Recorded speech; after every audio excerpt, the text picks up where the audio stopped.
salaamaaleykum wa rahmatullahi taala wa barakaatuhu mbokk yi topp di ñu teewli à travers Mouhalim Info International TV waaye également à travers Al Quds Cherif TV fu ngeen mën a nekk ci àdduna bi ñu ngi leen di nuyu di leen ziyaara am mbégte lool di dellusiwaat ak yéen tombanteeg tey di àllarba di 17 septembre 2025 donc lu gën a fës ci xibaar yi xam ngeen toujours mooy situation géopolitique géostratégique bi nekk foofu ci Proche ak ci Moyen-Orient dinañ ko tudd waaye aussi dinañ tudd ay yeneen information ci àdduna bi donc comme ni ngeen ko xamee bu fekkente ne ni li nga xam ne mooy situation bi fële géopolitique bi xam ngeen ne amoon na sommet wu bërki démb ci Qatar gannaaw bi nga xam ne Israël dafa attaqué Qatar waaye aussi wax nañ ci tey nag dañu ñëw ak boo xam ne dañu bëgg a def analyse ak décryptage muy maanaam taxlil ak fakkur rumuz ci les principaux pays souteneurs d'Israël dans sa guerre génocidaire contre Gaza malgré les critiques publiques concernant la guerre à Gaza. Plusieurs pays continue de fournir des armes, des composants et des biens à Israël. Donc loolu dinañ ko toj faram fàcc ko bu baax a baax ndaxte xam ngeen loolu dafa am beneen bi mooy ci Nations Unies déclaré na officiellement que ne guerre bi nga xam ne moom la Israël di mëne foofu ca Gaza guerre génocidaire la donc loolu mu nekk une avancée boo xam ne bu am solo ci guerre bi nga xam ne moom la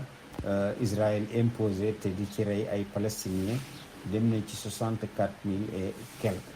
Aussi dinañu wax ci li nga xamante ne ni les nouvelles d'Israël ci guerru Iran bi nu mu ko wàccee ci suuf donc loolu yëpp dinañ ci wax ci États-Unis ak Venezuela ak wax ci Yémen moom it mu ngi dóor bu baax Israël wax ci Liban yooyu yëpp dinañ ko traité ak yéen donc mu nekk loo xam ne rendez-vous la ak yéen boo xam ne saa su ne mbégte rek lañ ci am mu nekk yoo xam ne yu am solo donc comme ni ñu ko xamee mooy ne lii nga xamante ne nii moom mooy les nouvelles de la Palestine mooy ñu jot ci ministère de la santé bu Gaza bilan bi tey àgg na ci 64 964 morts donc ñoo xam ne Israël rey na leen ak 165 312 ñoo xam ne blessé na leen depuis ci 7 octobre 2023 toujours ministère de la santé bu Gaza nee na nombre victimes yi maanaam ñi nga xam ne ay nit dañu ne am ay problème yu mag a mag mu ñu ñëw indi leen ci hôpitaux yi kooku mi ngi nekk ci diir bu gàtt dem na ci 2497 ba ay blessé yi rek ñooñu la ñu rey blessé yi rek dem na ci presque plus de 18 294 donc toujours bureau wu média yi nag léegi di gouvernement de Gaza nee na presque plus d'1 million de Palestiniens restent retranchés dans la ville de Gaza et dans le nord donc lu toll ci maanaam million ngi nit fi mu nekk nii ñu ngi càng foofu ca Gaza donc ak ci maanaam gànnaaru Gaza mu nekk loo xam ne lu préoccupante la toujours bureau des médias bu gouvernement bu Gaza nee na presque plus de 15 000 personnes retourné waat nañu seen quartier d'origine yi nga xam ne fa la ñu nekkoon démb parce que Israël dinañ ci ñëw dafay wax rek maanaam li gën a déclaration c'est beaucoup plus médiatique que militaire donc wax bi moo gën a bari mais yi muy wax naa attaqué naa dugg naa def naa incursion yooyu yëpp ay wax la ay incursion yu ndaw lay def waaw fi mu nekk ni xam ngeen en matière militaire ci tactique opérationnelle dafa am lu am solo balaa ngaa dugg da ngay ñëw nga bombarder soit par l'aviation wala artillerie bi yu dóor ba nga xam ne da ngay am yoon nga mën a jàll mais le problème d'Israël mooy est-ce que loolu mu def ci Gaza ana jeexital bi, est-ce que am na jeexital, parce que il voit que waa Hamas ñi ngi dóor di rey ci ñoom di blessé. Donc loolu amagul jeexital moo tax ñemewul def dugg attaqué carrément, ay incursion yu ndaw lay def ak yooyu ndax manque de renseignement précis ci li nga xam ne mooy situation de bombardement yooyu nga xam ne ci la nekk. Donc ci ministère de la santé bu Gaza xam ngeen ne nee na 59 maanaam juróom fukk ak juróom-ñeent ci ay nit blessé ci 386 arrivé nañ ci yeneen hôpitaux yi ci dernière 24 heures yi. xam nga Israël nag moom dafay rey, waaw moom dafa bëgg maanaam nitu palestinien la bëgg a jeexal ci kaw suufu Palestine. Donc Israël comme ni ngeen ko xamee li muy wax ci attaque générale boobu la lancé contre Gazaville nga xam ne actuellement dafa jël en piège plus de 500 000 personnes. mbir yu doy waar la moo tax mu am un rapport bu l'ONU nee na Israël commet un génocide à Gaza en cherchant à tuer autant de Palestiniens que possible. Israël li muy def ni guerre de génocidaire la parce que dafa bëgg maanaam lépp loo xam ne dafa takk ci nitu Gaza mu rey ko, waaye bu ko defee mu faagal ko, waaye aussi rey leen rey lu mu mën a man rek dina ko def ci palestiniens yi. Donc loolu dafa maanaam soxor iñaan bon fu mu bon yem, waaye koo xam ne qatalatul anbiya yi la, seen maam yi ñoom ñoo rey yonent yi alayhimu salaam, awliyaullahi la même chose, di yàq deru nit ñi di def lu ne. kooku bu ñu defee lii du ñu bett, waaye mbetteel bi kay mooy musulman yi nga xam ne ñoo waroon a mën a taxaw. ñi ne 2 milliards de musulmans lañu te 2 milliards de musulmans yooyu mënuñu sax taxaw maanaam takk geño pour mën a taxaw sax face à Israël. loolu mu nekk loo xam ne lu doy waar la, te alquran waxuñu loolu, yonent yàlla Muhammad sallallahu alayhi wasallam waxuñu loolu, nit ñu baax ñu waxuñu loolu. waaw donc mu nekk loo xam ne gàcce bu mag boo xam ne yowmal qiyaam fii déjà commencé nañ fi am toroxte ñun jullit ñi. képp ku naan ashhadu an la ilaha illallah rek fi mu nekk nii arab ak ñàkk fulla ak fayda tax na dañu lay relégué ci seconde zone ne amoo fulla amoo fayda amoo benn valeur. donc de solidarité et d'unité sa diggante ak say bopp. donc moo tax mu nekk lu métti mais ONU moom jël na maanaam benn rapport son courage à 2 mains ne li Israël di def génocide la ca Gaza te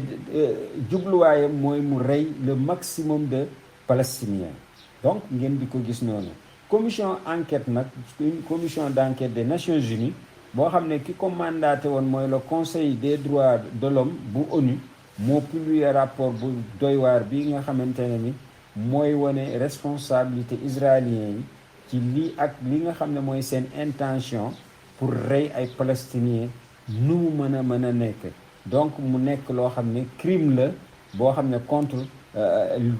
contre l'humanité d'extermination. donc mu nekk lu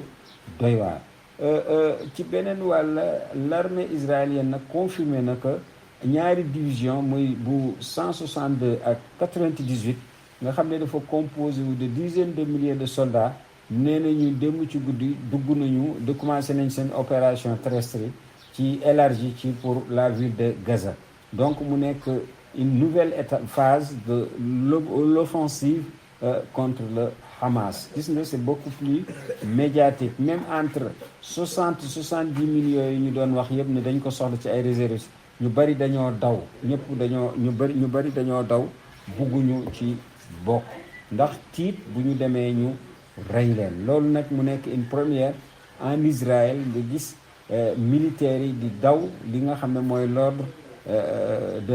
des décideurs politiques. donc opération bi ngeen xam ne moom mooy xam ngeen que Gideon char les chariots de Gideon, donc muy bee parce que xam ngeen opération ci militaire boo changé nom d'opération bi rek mooy ne bële jeex na, ce qui veut dire que boobu Gideon les chars de Gideon A boobu moom dafa échoué parce que àggul fi mu àgg. léegi nag ñi ngi ci démb à part de démb mooy Gideon B, ce qui veut dire que 2 ans yow mënuloo dara ñi nga xam ne ci suuf la ñu nekk, yow nga nekk ci kaw ci géej gi ci jaww ji fu ne yaa nga fa te mënuloo leen dara ba pare ngay retourner waat encore nga ne tu vas les exterminer. baax na bés dina ñëw Israël du am ku ko fat waaw ci kàttanu sunu borom loolu dafay am te lu gaaw a gaaw la yàlla day bàyyi jullit ñi parce que nattu la aussi waaw nattu la waaw an taqulu amanna wa hum la yuftanun ndax dañuy naan gëm nañu te kenn du leen éprouver il faut que ñu éprouver leen nga am ay souffrance ay difficulté ñu doog a xam natt nit ñi parce que moo tax ñu ne nattu mooy natt sa bopp muy paradigme waaw waaw ndax yow benn mètre nga wala ñaari mètre nga wala yow 1 kilo nga wala 2 kilos nga moo tax souffrance yi mu baax ñu xam kan mooy kan donc mu nekk loo xamante ne ni lu am solo donc moo tax li nga xam ne moom mooy opération bi nga xam ne yàgg nañ ko coow depuis presque ay plusieurs semaines fi mu nekk nii nee nañu troupes yi ñu ngi commencé di avancer ci zone intérieure ci ville de Gaza et bi nga xam ne mooy 36e division moom war na leen rejoindre ci opération yi d'ici quelques jours mu augmenter significativement le nombre d'effectifs mais yii yëpp ay waxu caaxaan la rek ci propagande la gën a jege waaye mbiru terrain bi moom ñu ngi leen ci yóbbu laaxara bu baax a baax di leen gaaw a précipité yóbbu ci jahannama wala laza wala jahim donc le chef d'état-major le lieutenant général Iyal Zamir moom mu ne na moom sax ci jëm boppam mooy commandé personnellement l'offensive bi nga xam ne démb la commencé nga xam ne le commande ci depuis le commandement sud bi foofu la nekk nee nañu plus de 60 000 ci ay réserves woo nañ leen et en plus 70 000 déjà mobilisé nañ leen donc mu war a nekk 130 000 militaires avec un taux de partition estimé à 75 wala 85%. ñooñu ñoo ñëwagum donc 15% yi presque gisaguñu leen donc pendant ce temps li nga xam ne mooy 99 division moom nag moom mooy mener opération yi mais xam nga Hamas moom dafa mel ni sikóori ak jaan ak jaan moom day jekki-jekki rek jaan bi lu mu rëy moom bopp bi rek lay di rek jekki-jekki rek ne ko cuk moo tax division yi ngay dégg ni yëpp coow bu bari la rek coow 74e division escadron monté lii ay fekk dara dañuy bingoo rek bingoo xam naa ne am nañu fàttaliku saabu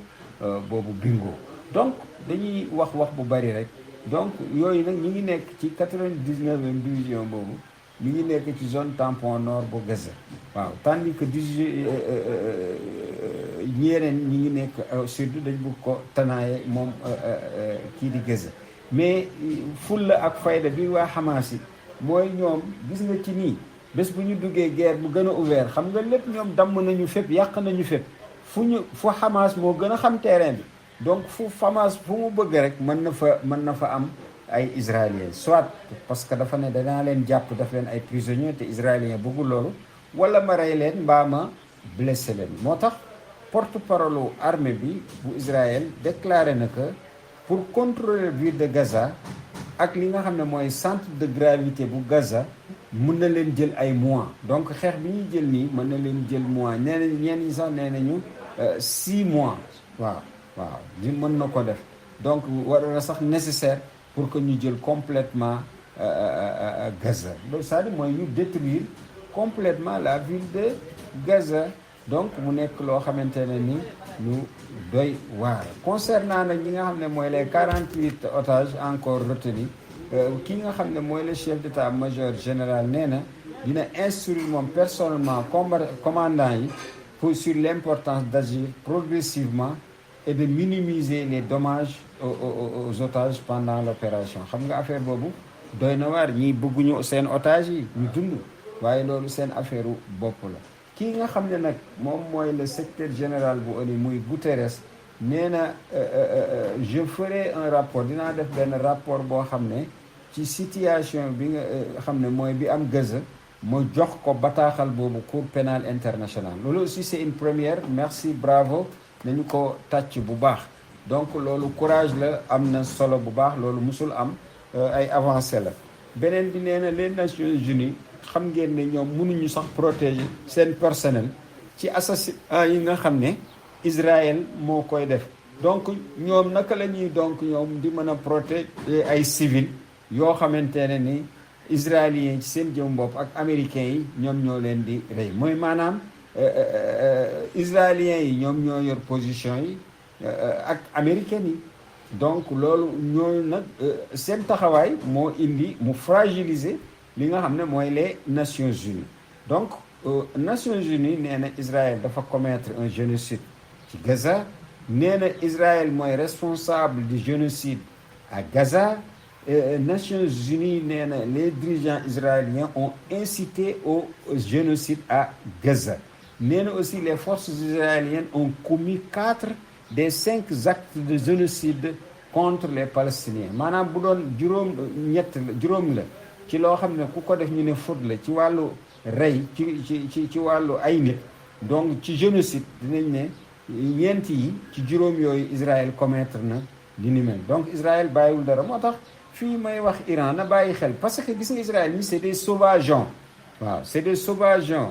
gis nga nit ñi def nii ñoom nucléaire rek moo ko dese Israël pour mu def lu bon, te il le tentera. waaw il le tentera. moo tax Iran na def attention bu baax a baax. kurus yi nañ ko teg fële. dafa am ay waxtu zikr ak ay waxtu yoo xam ne da ngay taxaw nga jënd sa bind, ak yoo xamante ne ni waxtu yoo xam ne peel ngay jël wala pikk bu fekkente ne militaire nga jël sa arme nga préparé. parce que Israël day bette mook Amérique te lépp lu ñu wax du dëgg. donc c'est des traîtres. waaw trahison du dara ci ñoom. la forfaiture n'est rien pour eux. donc mu nekk loo xam ne Iran na ci bàyyi xel bu baax. donc Israël fi mu nekk ni mbonam dem na ci lépp loo xam ne lu bon la, loo xam ne mën na metti jullit rek Israël mën na ko def, wala nite sax nite rek Israël mën na ko def. moo tax le roi d'Espagne mi ngi dénoncer la souffrance indicible de centaines de milliers d'innocents à Gaza. waaw roi wu Espagne moom sax moo tane yenn pays arabes yi ak yenn pays jullit yi nga xam ne ñemewuñu sax dénoncer souffrance bu metti nga xam ne kenn mënu koo natt ci li nga xam ne mi ngi dal ci ay junni ci waa Gaza. moo taxit Espagne moom pare na pour boycotter Eurovision 2026 bu Israël ne day bokk. ki amul benn pays ci pays tubaab yi presque ku ñeme am yi position nga nattable ko ak position wu pays arabes yi nga xam ne ñemewuñu rompre les relations diplomatiques wala économiques, wala sax ñu baissé ko, ñemewuñu ko. waaw pays yi nga xam ne yëpp dañu amoon ay accord de défense entre eux, que ce soit muy Turquie ak Qatar, ba ñu ubbi fa base ñemewul sax wax piip ne dafay attaqué. xas nag moom liñ naan saaga du tax. moo tax naar bi boo ñëwee ne ko naar nga saaga ko dafa naan rek ak yow, parce que saaga bi du tax, au lieu que muy tuddaat saaga bi nga ko saaga dala naan rek ak yow. moo tax mu doy waar. yéen yi nag ñàkk fulla la ak fayda arab yi moo leen indi ci lii. mais nga xool Espagne mi ngi leen jox ay leçons. moo tax Espagne 71% ci espagnol yi ñi ngi considérer que li nga xam ne action wu régime sioniste la muy bu Israël dafa nekk un génocide. loolu nag benn institut royal Elcano moom moo ko wax foofu ca Espagne. donc commission européenne bu maanaam tubaab yi Europe dinañ adopter de nouvelles sanctions la ñu wax contre Israël. donc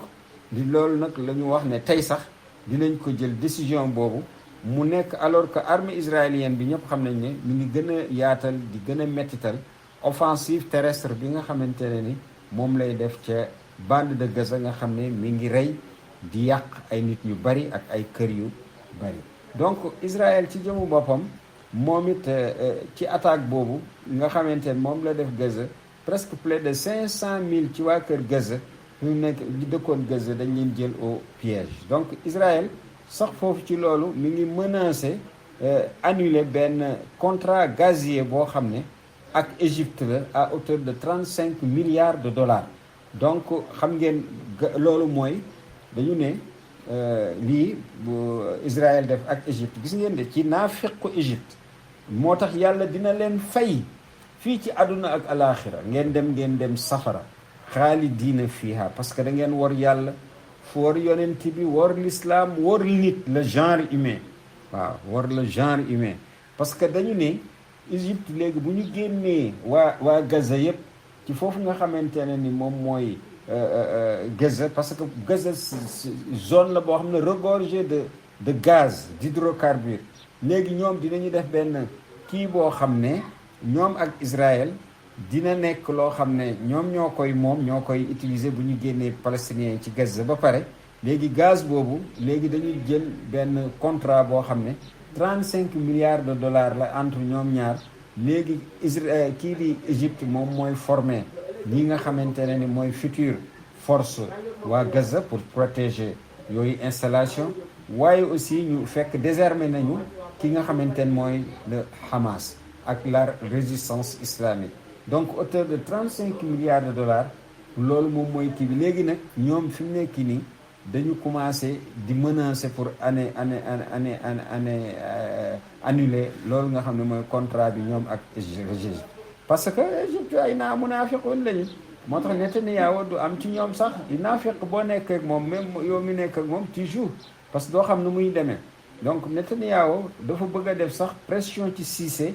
alors que le Caire dafa soxla trop gaz parce que xam ngeen ne gazu Égypte Israël lay jógee gis nga lu ñu ñàkkee fulla ak fayda moo tax saa su ko neexee rek mu def ci ñoom pression te dañu koy soxla ñoom ak Jordanie Israël moo leen di jox gaz moo tax mu bëgg fi mu nekk ni def ci ñoom pression ndax lan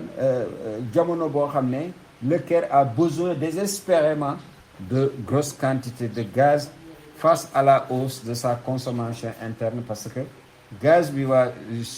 Égypte 110 millions lañu 110 millions lañu moo tax lu duuf ak lu neew yi du benn xool nga Israël 8 millions ñii di 110 millions te fu ñu leen neexee rek jàpp rek dóor donc mu nekk loo xam ne lu doy waar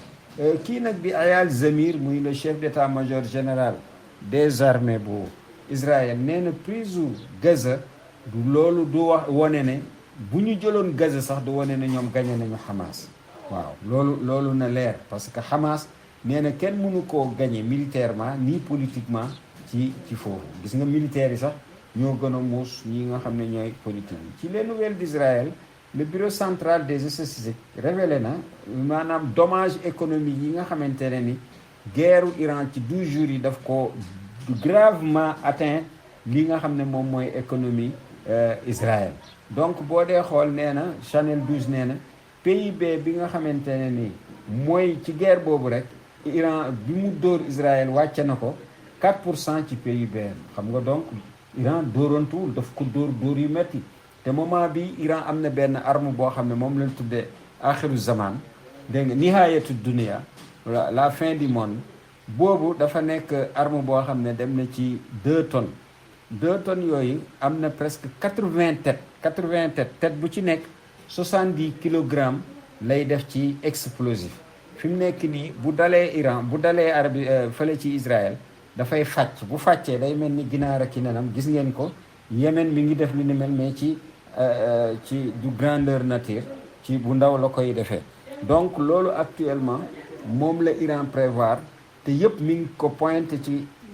Israël parce que nee nañu ci xaymakat yi fii ak décembre xeex mën na am d'un moment à l'autre à chaque instant mën na ko reprendre parce que Israël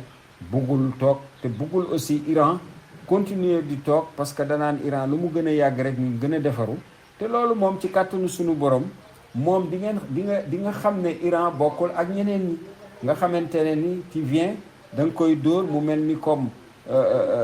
sa doom mu jeex duñ la sax ñeme wax au contraire dañuy ñëw àndaat ak yow sax naan la dóor bi nga ma dóor est-ce que neex na la waaw man de saful ci man bu la neexee nga dolli doo dolli waaw parce que ndax ñàkk fulla ak fayda bu arab yi parce que mënuñu leen ñàkk bañ a attaqué moo tax actuellement Israël si jëmu boppam Channel 12 nee na baisse PIB mu chuté wu à 4% en raison de la guerre avec l'Iran nee na cette baisse reflète la plus forte contraction ci maanaam mooy bi gën a mag bi gën a grave yi nga xamante ne ni dal na Israël donc moo tax Benjamin Netanyahu ci wàlla xoolal li mu wax déclaration diggante moom ak Qatar nee na je n'ai jamais cru que le Qatar était de notre côté ou neutre. À un moment donné, nous avons pensé pouvoir l'utiliser. mu ne moom Benjamin Netanyahu musul gëm ne Qatar dafay ànd ak ñoom wala dafa neutre donc ce qui veut dire que ak Qatar palestiniens yi la àndal donc mu ne jamono sax dañu ne nañu ko utiliser Qatar pour suñu propre politique te noonu la demee léegi nag problème mu Qatar actuellement mooy l'opinion israélienne les décideurs dañ jàpp ne ak américains yi Qatar c'est le danger parce que bu demee ba Hamas am doole nii c'est le Qatar qui est derrière donc menace la pour que ñu nañu démettre maanaam le pouvoir de Qatar génne ko fi indi beneen tribu ñu indi ko wala ñu rattaché ko ci Arabie Saoudite parce que am na ay zones yoo xam ne litigieuses yoo xam ne entre Arabie Saoudite ak Qatar loolu lu yàgg la xam ngeen Qatar yi ñoom c'est d'origine saoudienne parce que ki fi nekk nii mooy souverain wu Qatar Banu Tamim ñoom foofu la ñu jógee ci Diraa mooy ci Riyad Najd waa Najd lañ moo tax ñu bëgg maanaam lépp loo xam ne dafay nekk fitna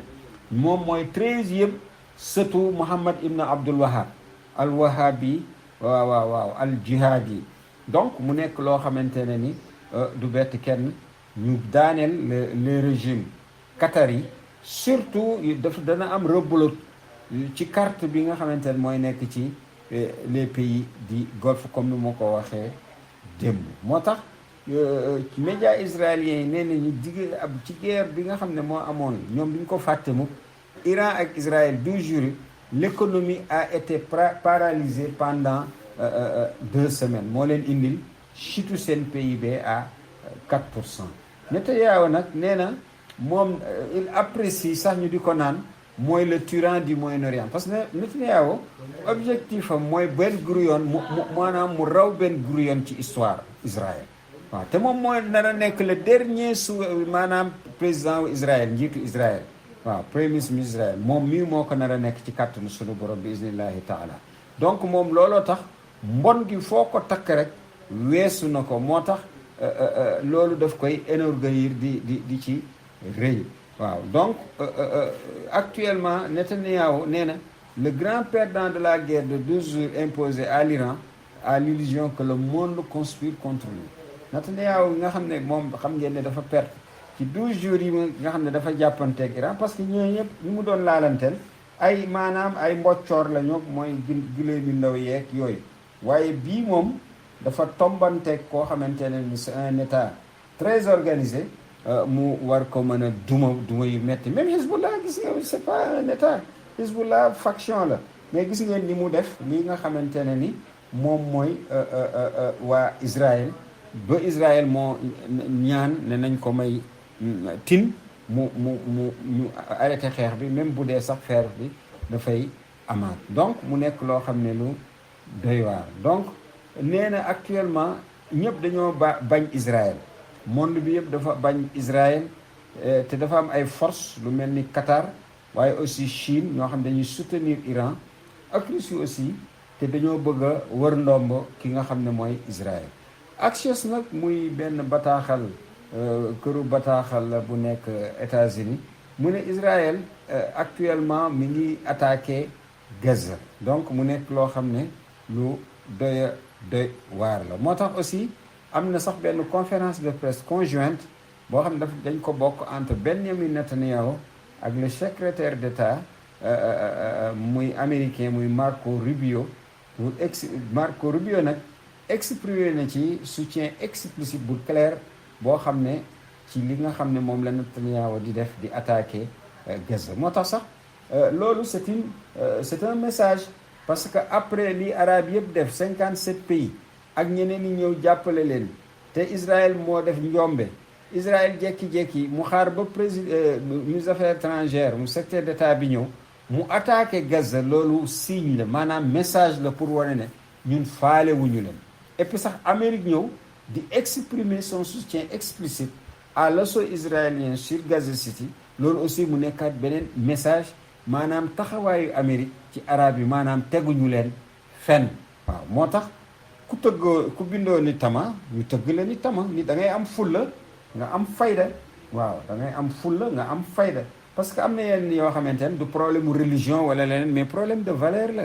waaw problème de valeur la ni da ngay fonk sa bopp da ngay bëgg sa bopp waaw da ngay nekk koo xamante ne ni da ngay taaral sa bopp waaye nga nekk ku ñu ne nii rek nga daw même booy xeex sax fi gën a metti ngay joxe pour ñu mën la ci duma yow la ces américains là nga xam ne kenn xamul lan lañu ñoom ñu ñëw quand ils sont venus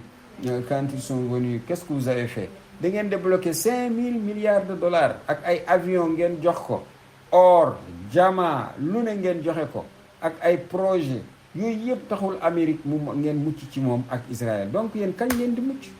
waaw kañ ngeen di mucc? waaye nag naa fekk moom noonu la segem da ngeen di nifaaq contre islam, contre yonent bi, contre jullit ñi, yàlla dina leen toroxal ñëpp teg ci seen bët. moo tax kii di ci benn responsable américain ci site boobu muy Axios nee na administration de Trump ne freinera pas Israël et lui permettra de prendre sa propre décision concernant la guerre à Gaza. kii nga xamante ne ni mooy administration Trump ci jëmu boppam du téye mukk loxo Israël wala tànkam waaye nag dina ko permettre, dina fexe ba Israël ci jëmu boppam muy jël ay propre décision ci li nga xamante ne ni moom mooy Gaza sans ingérence américaine. donc nee na guerre bi nag nekkul guerru Trump mais guerru Bibi la. xam nga Trump loolu lay wax toujours te Bibi muy maanaam Benjamin Netanyahu dina assumer tout ce qui se passera ensuite. moo tax Marco Rubio nee na à Netanyahu administration bu Trump mu ngi soutenir opération terrestre boobu ci Gaza muy Gideon Sar les chariots de Gideon Sar. donc mu ngi koy version B mu ngi koy soutenir mais dafa bëgg souhaite que soit mise en œuvre rapidement. loolu nag dañoo bëgg rapidement kii di Israël attaque bi muy attaqué nii gaaw Gaza na gaaw bu ko defee ñu mën a occuper Gaza mbir mi jeex. te occupation yi ñaara koy jeexal selon un moom mooy otage yi ñu revenir waaye aussi lii di nga xam ne moom mooy arme yu kii yor muy Hamas ñu récupérer ko ba pare génne leen foofu nga xamante ne ni moom mooy Gaza. donc toujours ci information yi ki nga xam ne mooy Marco Rubio moom it wanewaat na beneen relation bi nga xam ne am na te dafa dëgër lool entre Qatar ak États-Unis. ñëpp xam nañ ne États-Unis moo nekk ci ginnaaw attaque bi contre ci moo ànd ak Israël contre le Qatar. mais moom Marco Rubio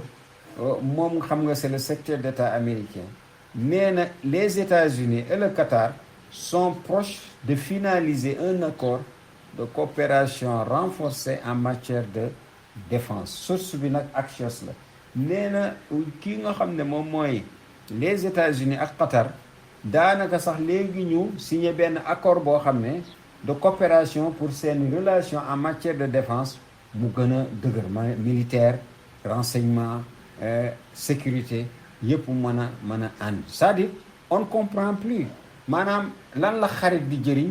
lan la noon di jëriñ. donc comme yow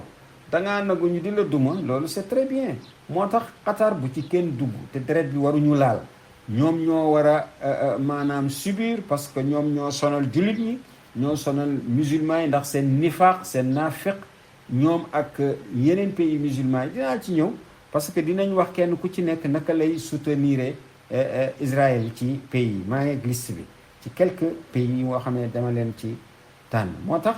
kii di Benjamin Netanyahu moom it ci beneen wàlla reconnaître na Israël fi mu nekk nii dafa am isolement diplomatico politico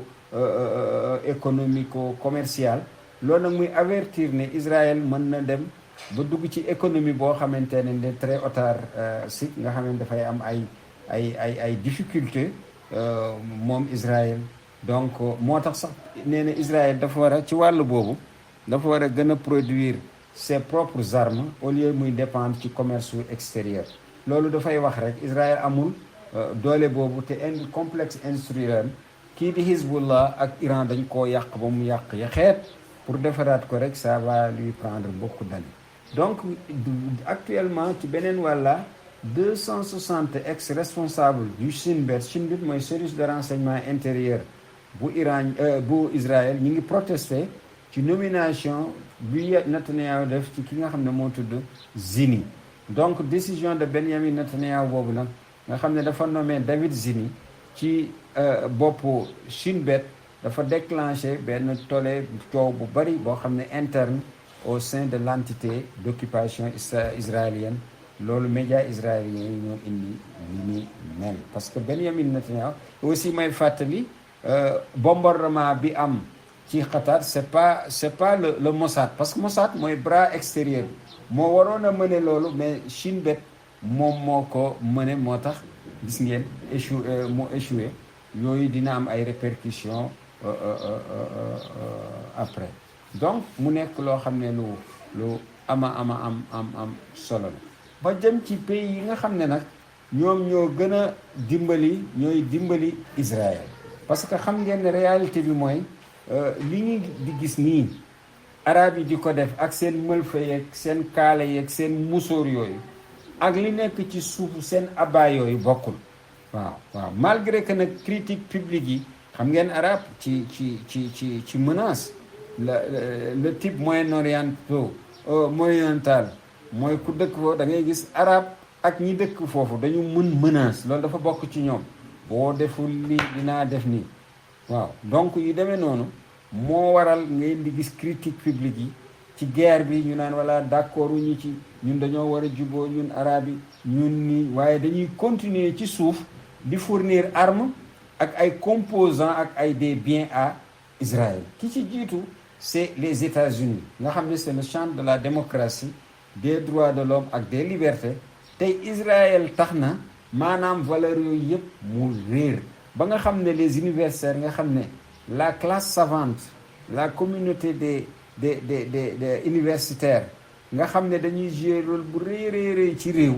ñooñu nga xam ne ñëpp ci lañ leen di honorgueillir di maanaam di puukarewoo ci ñoom la njëkk a université yi fi mu nekk nii sonal pour yàq ko ndax lan seeni critiques yi nga xam ne dañ koy def vis-à-vis ci Israël donc États-Unis mooy principal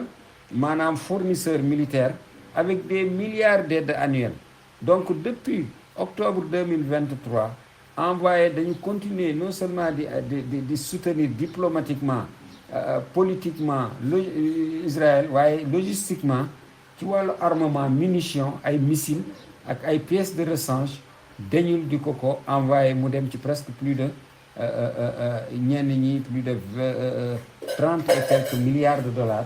déjà Amérique alloué na ko pour Israël. Allemagne moo ci tegu parce que Allemagne c'est une puissance moo fa ëppale te yëpp moo ko indi parce que Allemagne moo dem rey juif yi foofu ci Europe dans le Landers te ba pare nag ñu ne nañ leen génne foofu yóbbu leen feneen alors que crime bi fi mu nekkee foofu la ñu leen waroon a bàyyi ndax seen deret tuuru na foofu donc Allemagne bien que moom suspendre na nouvelle licence yi en 2025 waaye dafa maintenir exportation militaire am en vigueur ba mu toll ci 485 millions d'euros entre 2025 ak 2023 ak 2025 et également dafay exporter ay biens commerciaux yoo xam ne d'une valeur de 5,6 milliards de dollars 2024 bi rek loolu la exporté foofu ca Israël donc mu nekk étant l'un des plus grands partenaires d'Israël kooku lu clair la donc Royaume-Uni ñoom muy Angleterre moom dafa approuvé na licence yi nga xamante ne ni moom la ñuy délivrer ay armes à 127 millions 600 moom la Angleterre jaay ci ay armement moom la ko livré en 2024 rek et mi ngi continuer di exporter ay pièces pour F-35 malgré suspicion partielle yi nga xamante ne moom la ñuy wax ne moom bàyyi na dootul yóbbooti dara pour Israël donc exportation totale yooyu vers Israël daanaka boo xoolee ci 2025 bi jeexalaguñ ko waaye ñu ngi ko estimé ci 3,3 milliards de dollars. France ñëw France dafay exporter des composants militaires lu mel ni bombe missile drone donc en 2024 les ventes militaires rek ci France ci jëm ci Israël atteindre na 16 millions d'euros le niveau le plus élevé depuis 2017 muy lu am solo sunu mbokk Turquie yi ñëw nga xam ne ñoom nee nañu dagg nañu lépp bàyyi nañu lépp Israël na leen bàyyi waaw na leen bàyyi dootuñu ko tudd bu mu leen tuddati waaye gis nañu Turquie gis nga c'est pas possible moo tax naafiq daal moom moo am problème mooy problème mu l'islam donc moo tax yonent yàlla Muhammad sallallahu alayhi wasallam ne man ragaluma leen ci ragaluma jullit ñi yéeféer ci seen kanam, ragaluma it ku jullit, parce que jullit mbiram day leer, yéeféer mbiram day leer, waaye damaa ragal ci yéen naafiq. mu ne naafiq boo defalee mu baax mu ne la ci laa bokk, nga def mu bon mu ne bokkuma ci. mooy maanaam bu nit ñi baaxalee mu baaxal, bu ñu bonalee mu bonal, mu ne loolu mooy naafiq. moom sax daf ko tudde axmaq ngeen baal ma bu ñu ko dee mooy ko un imbécile, tu vois. donc loolu la yéen ci yàlla sallallahu alayhi wasallam tuddee naafiq. Turquie nag malgré dénonciation publique yi ci Israël mi ngi maintenir exportation lu muy jaay Israël ci ay millions de dollars, dem na ci sax 2,86 milliards de dollars en 2024 bi ñu génn nii. et actuellement premier mois bi rek ci 2025 bi dem na ci 393 millions de dollars, 0,7 millions de dollars yo ci premier mois wu 2025 année bi ñu nekk. principalement mu nekk ay biens industriels ak matériaux de construction. donc mais également ngeen xam ne Turquie am na ay industrie militaire yoo xam ne foofu la ko localiser ci Turquie, parce que géographiquement Turquie fee di Israël dafa tuuti, waaye dañ koy produire foofu ca Turquie di ko indil Israël. et puis ngeen xam ne y a des milliers de soldats yoo xam ne turc lañu, dañuy dem di xeexi di jël seeni jour sabbatique dellu Turquie te kenn du leen jàpp. donc ngeen gis relation entre Turquie ak kii nga xamante ne ni moom mooy Israël. kii ñëw nag muy Inde tegu ci. Inde xam ngeen ne coopération militaire ak commerciale bu mag la am ak Israël. day exporter ay bijoux lu mel ni or, ay yeneen pierres précieuses yi ak yu demee noonu ci à hauteur de 612 millions de dollars, 6. donc day exporter aussi ay machines 445,2 millions de dollars muy valeur bi, ak ay produits agricoles daf koy jox kii nga xam ne moom mooy Israël. donc kii Italie ñëw, Italie day exporter 2 millions d'euros d'armes en 2023 rek, loolu la ñu xayma, ak des biens commerciaux pour 826 millions d'euros muy ci premier trimestre mois 2025 bii rek ñu nekk, mu yokk 11,8% en liste en glissement annuel. donc mu nekk loo xam ne lu doy waar. donc Canada ñëw moom it malgré que dafa annoncé suspension en 2024 ci jaay arme Israël, waaye mi ngi koy continuer di envoyer ay munitions ci ay permis yoo xam ne antérieur. boo ko waxee mu ne la non man jaay arrêté naa licence yi. li Israël li ñuy def nii mooy licence yu yàgg yi, gis nga nifaaq. léegi nag ñu ñëw ci pays arabes yi. pays arabes yi xam ngeen ne commerce bi mi ngi continuer bu baax entre ñoom ak Israël malgré les dénonciations. te sax dafay gën a yokk. Émirats arabes unis rek moom ci jëmmu boppam exporté na yóbbu pour Israël 2,8 milliards de dollars. donc gis nga ni mu ëppalee sax pays tubaab yi. Maroc 64% ci exportation 2024 yokku na ko ci dem Israël. donc ci jaayante beeg ak yooyu moom Égypte ak Jordanie moom yokku na encore 13% d'importation li muy jënd ci gaz ci Israël ñoom ñaar. Bahreïn moom dafa yokk sax li nga xamante ne ni moom mooy jaayam li muy yóbbu Israël après accordu Abraham yi. donc échanges commerciaux yi entre Israël ak les pays arabes mi ngi continuer, et puis sax dafa gën a évoluer significativement ces dernières années, surtout bi mu amee accord d'Abraham yi nga xam ne ñu ngi ko signé en 2020. cependant relation yi nga xam ne mooy ak Arabie Saoudite ak Qatar ñoom dafa gën a discret, mais également c'est des relations discrètes et complexes, parce que ñoom ci suuf lañ koy def li ñu naan underground. donc mu nekk loo xamante ne ni lu doy waar la, naafiq loolu la ñuy def. moo tax pays arabes yooyu nag bu comme ni ma ko waxee, Émirats arabes unis mooy partenaire majeur depuis la normalisation en 2020 ak Israël. donc en 2022 rek Émirats exporté na maanaam génne na ay marchandises yu bari jox ko Israël ci valeur 1,89 milliard de dollars. donc mu nekk loo xam ne mu nekk ak yokkute avec une hausse de 1543% depuis l'accord. waxuma 100%, 1543 depuis l'accord. Maroc, Bahreïn, Jordanie ñoom it dañu gën a intensifier leurs échanges, notamment dans les domaines de la défense ak des technologies ak Israël. Donc gis nga moo tax sommet yu mel nii gaa ñi ñooy wax rek ut matière waaye xam nañ ñi ñu amal affaire bu baax. Donc Arabie Saoudite malgré que amul relation diplomatique officielle ak Israël waaye mi ngi entretenir ay relations très poussées sur le plan économique, technologique, militaire, renseignement, sécuritaire ak Israël. lii sax nga xam ne mooy aj bi ay compagnie sécurité yu Israël ñoo koy gérer. waaw ñoo koy gérer. Donc mu nekk loo xam ne lu am solo, même bu fekkente ne ni contact direct amul, am na ay contact indirect yoo xam ne yu am la, yoo xam ne dañuy bokk ci forum yi internationaux yi, ay mu nekk ci conférence internationale yi yoo xamante ne muy économie, muy politique, muy sécurité. Bu Israël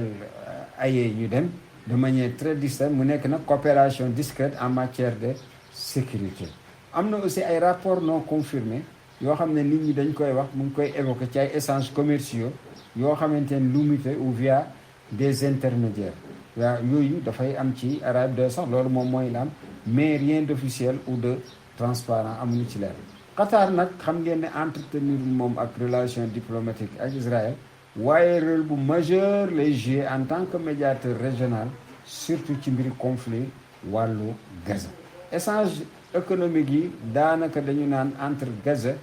Qatar ak Israël nee nañu amul, waaye loolu nekkul lu leer. waaw dafa nekk loo xam ne lu indirect. waaw maanaam mën nañu jënd ay marchandises décoller ko nga xam ne dañ ko jëndee ci benn réew, ñëw Israël ñu ñëw def ci beneen étiquette pour échapper li nga xam ne mooy surveillance. Donc mu nekk loo xam ne doy waar, waaye xam nañ ne ces pays là même bu amul ay relations diplomatiques, dafay am ay relations indirectes yoo xam ne souvent via des ONG ou des mécanismes humanitaires. Donc tendance générale bi en 2022 mooy ne les États arabes yi nga xam ne dañoo normaliser les relations ak Israël, ñoom ñu représenté 25% ci les exportations wu Israël, soit environ 3,1 milliards de dollars sur un total de 12,5 milliards. Donc ce qui veut dire que téeméer bu nekk boo ko xaajee ñeent, lii dugg foofu ca marchandise ci dëkku arab yi lay jóge. te secteur clé yi nga xam ne moom la suxal mooy défense, ci wàllu défense drone, missile, également ci yeneen i métaux, équipement électronique ak pétrole. xam ngeen ne le Pakistan nee na nañu former benn armée boo xam ne day tudd OTAN islamique. waaw loolu la demandé pour que ñu mën a faire face à Israël. Donc loolu nag mu nekk loo xamante ne lu am solo la pour maanaam. waaye fii aussi problème bi mooy boo ne musulman Turquie ñëw, Arabie Saoudite ñëw, ñeneen ñi ñëw, te ñoom ñëpp li ci la plupart c'est des valets, ay lakewu tubaab yi lañu, mais ñooñu bu ñu ñëwee dañuy yoole dañuy indi problème. moo tax mbiru jullit ñi dafa munoo toog, munoo taxaw, munoo sukk, munoo raam, moo tax mu doy waar. kii di Liban nag xam ngeen ne anniversaire u Bipper yi tey la le 17 ak démb, presque plus de 5000 Bipper yoo xam ne rey na presque des milliers de personnes, blessé ay milliers de personnes foofu ca Liban. Liban aussi ñoom nee nañu fi mu nekk nii dañuy leen di chanteloo, maanaam chantage, ndax lan pour Hezbollah na dindi armam, te ñoom loolu duñu ko d'accord. moo tax premier anniversaire bi nga xam ne mooy rey Seyd Hassan du yàgg, ci semaine bi lay doon, ñu ngi koy préparer fi mu nekk nii ak moom Seyd Safiyuddin. ci Yémen nag moom mi ngi def won maanaam ay biddeewu bëccëg ki nga xam ne moom mooy Israël. nee nañu ñoom actuellement bis du nekk lu dul Yémen dafay tirer Israël. gis ngeen démb Israël dafa ñëw pour attaquer le Yémen, def na ko, waaye am na ci ay avion dañu retourner parce que tellement que DCAO maanaam force aérienne de défense bu Yémen dañu tiital yenn avion israélien yi ñu daw. Mais li ci gën a grave mooy ne après l'attaque 1 heure de temps après la ñu répliqué maanaam ci Israël lépp lu doon avion bi nga xam ne sax moom moo doon bu kii di Benjamin Netanyahu dañ ko mujj arrêté pour mu bañ a naaw parce que missile yi dafa dem ci aéroport bi jaxase foofu yëpp ak le ministère de la défense renseignement yi chute vitaux yëpp yooyu la kii di Yémen di viser moo tax mu nekk loo xam ne lu doy waar avec des missiles balistiques hypersoniques donc mu nekk yoo xam ne yu am solo te kii nga xam ne ñoom ñooy waa Yémen nee nañu kii di li ñuy def noonu dinañ ko continuer di def ba kero lii nga xamante ne ni moom mooy kii di Israël mu bàyyi lu muy noggatu kii di Yémen. beneen bi mooy Sayyid Ali Khamenei le guide suprême de l'Iran nee na régime bi ñu gën a bañ tey bu ngeen ko dee xool ci àdduna bi moom mooy Israël ndax lan mbonam moo tax ñëpp isolé ko dans le monde. kii di Larijani nag xam ngeen ne démb dem na Arabie Saoudite rencontré ki nga xam ne mooy le prince héritier muy Ben Salman ak rakku Ben Salman muy le ministre de la défense. ministre de la défense bi nag ñoom ñoo bu Arabie Saoudite ñoo demandé que ne Iran yónni seen secrétaire général bi chargé de la sécurité nationale ni ñëw ñu waxtaan. donc ñaari parti yi nag gisee nañ démb waxtaan nañ ci seen relation bilatérale ak le développement régional ni dëkk bi foofu nu mu mel loolu nag mu amoon nag ay hauts responsables saoudiens dont le ministre de la défense muy Khaled Ben Salman. donc gis nañ ne télévision iranienne bi rapporté na li ñu mel waaye aussi télé arabe yi ak yooyu de mondial même donc ci li nga xam ne moom la kii di le secrétaire général de la du conseil de sécurité bu Iran muy docteur Larijani dem foofu. Larijani nag bi mu fay dem mi ngi ànd ak adjoint benn bu tudd Ali Bakhiri Kani kooku doomu Ayatullah Kani la moom moo créé imam kii Sadiq bàyyam mas na nekk premier ministre Iran ñooñu nekkoon na fi ministre des affaires étrangères moom rencontré na ko bu baax foofu ca Téhéran donc ak le vice ministre iranien des affaires étrangères Mohammed Ali Bek ñoom ñoo ci dem. visite boobu nag li tax mu am mooy ne fi mu nekk di Arabie Saoudite dafa tiit parce que fi mu doon sukkandiku amul te xam nga moom dafa am accord de défense ak Iran moo tax nee nañu bokk na ci li ñu nar a waxtaane la création d'une salle d'opération conjointe mu am benn ghurfa amaliya mushtaraka nga xam ne ñoom ñoo koy bopp militaires yi entre pays islamiques yi comme ni ko Pakistan waxe loolu bokk na ci li nga xam ne Iran dina ci waxtaan ak Arabie Saoudite ndax folie bi nga xam ne mooy ndof junuun bi nga xam ne moo dal kii di l'entité sioniste muy Israël. donc nee na mesure boobu rek war na mën a buñ ko defoon tey ñi ne armée islamique dañ koy def rek da nga gis tubaab bi dinañu tiit parce que soutien bi day taxaw te bu dee ñàkkante rek mooy am loolu moom dinañ ko ci def ba mu sax moo tax ñu ngi ñaan yal na loolu def mu am parce que dina dimbali jullit ñi bu baax a baax parce que lu mel ni Iran lu mel ni Pakistan ñaar ñooñu rek bu ñu liggéey woon rek c'est fini waaw c'est fini ci zone boobu donc ak lépp lu leen di sonal moo tax comme ni ngeen ko xamee actuellement kii di secrétaire général bi mi ngi foofu waxtaan na comme tournée bi mu defoon Liban ak Irak ci fan yi ci jamono yi demoon foofu aussi rencontré ñi nga xam ne ñooy responsable yi foofu la waxee ne bés bu ñu xeex bi amaatee entre Israël mu attaqué Hezbollah bés bu ci Amérique duggee Iran dafay ñëw impliqué wu ci wala Arabie Saoudite dañuy ñëw directement impliqué wu ci moo tax gis nga alliance yi Iran Arabie Saoudite amul c'est mouvant nekkul ay alliance yoo xamante ne dafa fixe parce que xam ngeen état amul xarit ay intérêt la am waaye aussi même bu dul loolu sax entre yow ak man rek mën nga nekk un allié mais xarit moom sa intérêt rek même bu dee yow waaw liñ naan maa la kii bëgg ma bëgg sama bopp du bañ naa la concurrent mën na nekk partenaire mën na nekk waaye ami ci ay relation soit macro wala micro na ngeen ci bàyyi xel li nga xam ne moom laa leen di wax. moo tax kii nga xam ne aussi ma del siwaat muy Yémen nee na bett am na mbetteel trop ci li nga xam ne mooy ci communiqué final bu Qatar parce que ni ñu waroon a def defuñu ko. Qatar amul décision. Nous condamnons, nous soulignons, nous avons le regret loolu rek nga gis mais amul décidé de ni ngeen ko xool baat boobu nekku ci parce que arabe dafa amul décision entre ses mains sa propre décision yarewu ko moo tax Yémen ne loolu moom daf ko metti trop waaw parce que dafa yolom loolu nag nee na dafay encourager Israël mu attaquer pays musulmans yi waaye aussi Iran ci communiqué final bi naan ay 2 États moom la ñuy préconiser entre Israël ak Palestine moom nee na d'accordul ci 2 États parce que état yi ku ko moom maanaam ñële c'est des usurpateurs ay xaasibin lañu dañoo ñëw nangu suufi jàmbur donc nañu ko delloo jàmm na ne ñooy donc ci États-Unis nag ak Russie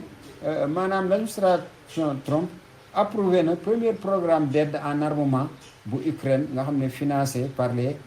Européens 300 milliards de dollars donc les nouvelles du BRICS maanaam dina am intervision 2025 dina am ci 20 septembre ca Moscou te dina réunir 23 pays diggante